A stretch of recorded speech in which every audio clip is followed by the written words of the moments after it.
Fashion की नगरी Paris, भाई यहाँ पर तो ना परफ्यूम के भी म्यूज़ियम्स होते हैं। बिल्कुल ठीक सुना आपने, ये है पेरिस का परफ्यूम म्यूज़ियम। पहली बार ही पता लगा कि परफ्यूम के भी म्यूज़ियम होते हैं, वो भी इतने बड़े बड़े। सिर्फ इतना ही नहीं, यहाँ पर सैकड़ों तरह की परफ्यूम की वैरायटीज़ हमें दिखाई गई। बताया गया कि किस तरह फूलों से परफ्यूम बनाया जाता है। उसके लिए स्पेशल एक गाइडेड टूर हुआ और गाइड जी ने हमें पूरी डिटेल में बताया 1 घंटे तक कि किस तरह परफ्यूम बनाया जाता है। Right? There are a lot of spices there. You use a lot of spices for food, for cooking. But in modern industry, perfumery industry, we use it for perfume. A lot of different ingredients from all over the world, from different continents. But here, zoom in, France, Grasse is here. Grasse is a tiny city, world capital of perfume. In Europe, traditionally, we make perfume from floral scents, from flowers, not like today. This is our factory in the south of France, in Grasse, and these are 5 typical French flowers, from jasmine, orange flower, mimosa, rose, and violet, and also lavender. Okay, many different kind of flowers blossom for the whole year of in France. Depends on the climate. Okay, in France, in the north and the south, there are different climates, but they produce many different kinds of flowers for the whole world, for the whole year. And here is the world map again. So we import different kind of ingredients from all over the world nowadays to make perfumes.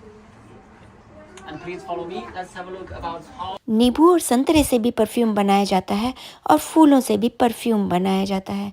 पूरा process अच्छे से समझाया गया, यहाँ तक कि हमारी रसोई में जितने मसाले होते हैं, सिनेमन तक से भी परफ्यूम बनाया जाता है। फूलों को कंप्रेस किया जाता है, उसको स्टीम किया जाता है और उस स्टीम को इकट्ठा करके उससे परफ्यूम बनाया जाता है। ये बहुत ही अच्छी तरह डिटेल में पहली बार लाइफ में सुनने को मिला, देखने को मिला और समझ में भी आया। Oil and water is very different. Oil always floats on the top, so we can collect the essential oil easily like this way. उसके बाद आया इस परफ्यूम म्यूज़ियम का बेस्ट पार्ट। हम सबको परफ्यूम को टेस्ट करने को कहा गया और हमने जमकर परफ्यूम अपने कपड़ों पर, अपनी बॉडी पर छिड़का क्या, पूरे नहा ही लिए। उसके बाद हमें सैंपल्स भी दिए गए। जी हाँ, फ्रेंच परफ्यूम के सैंपल्स, क्या बात है। परफ्यूम म्यूज़ियम में हमें परफ्यूम के सैंपल्स भी मिले। पर ये सब इतना भी इजी नहीं था। इस म्यूज़ियम की एंट्री टिकट भी थी, वो भी पूरे 15 यूरो की, यानी कि करीब इंडियन रुपीस के हिसाब से 1500 रुपये की। तो ये सब तो बनता ही था। और जैसे ही हम परफ्यूम म्यूज़ियम से सेंट लगाकर, परफ्यूम में नहाकर बाहर निकले, बाहर इंद्र देवता हमारा इंतज़ार कर रहे थे। झमाझम बारिश हो रही थी और हमारा सारा का सारा परफ्यूम इंद्र देवता ने धो दिया। परफ्यूम लगाया, वो भी बिना पैसे दिए, इतना सारा, चलो धो दो। और इंद्र देवता ने बारिश कर के हमें अच्छे से भिगो दिया और हमारा सारा परफ्यूम, जो इतनी मेहनत से बहुत खुश हो के हमने लगाया था, सारा का सारा धो दिया।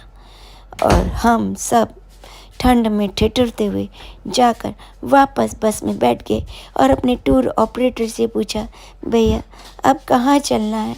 अब हमें सेंट नहीं लगाना, परफ्यूम म्यूज़ियम नहीं ले जाना, वरना इंद्र देवता हमें फिर से नहला देंगे। इतनी सर्दी में दांत कँपा रहे हैं। जून के इस मौसम में भी पेरिस में दांत कँपा रहे हैं। ठंड हो जाती है जी जब बारिश होती है। चलिए घर चलते हैं, यानी होटल।